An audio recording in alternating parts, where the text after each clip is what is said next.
জানা যাবে ব্যালন ডিওরের দৌড়ে এগিয়ে আছে কে। এমবাপ্পের আগে ফ্রান্স তারকা দেমবেলে জিততে যাচ্ছেন ব্যালন ডিওর, নাকি ভিনির আগে ব্যালন ডিওর হাতে নেবেন রাফিনিয়া।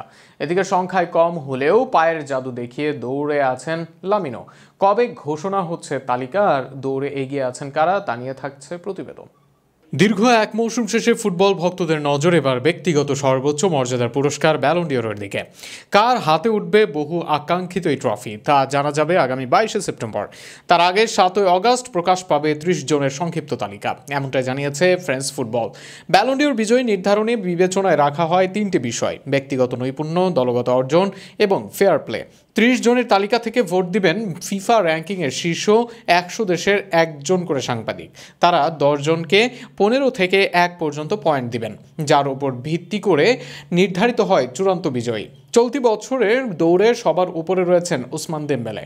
সব প্রতিযোগিতা মিলিয়ে 38 গোল ও 14 অ্যাসিস্টের পাশাপাশি জিতেছেন 4টি ট্রফি। ক্লাব বিশ্বকাপের ফাইনালে হেরে গেলেও দেমবেলের ব্যক্তিগত ও দলগত অর্জন তাকে ফেভারিট বানিয়েছে।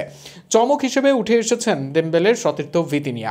মৌসুমের শেষ ভাগে দুর্দান্ত পারফর্ম করে পিএসজির ট্রফির সঙ্গে জুড়েছেন নেশনস লিগের শিরোপাও।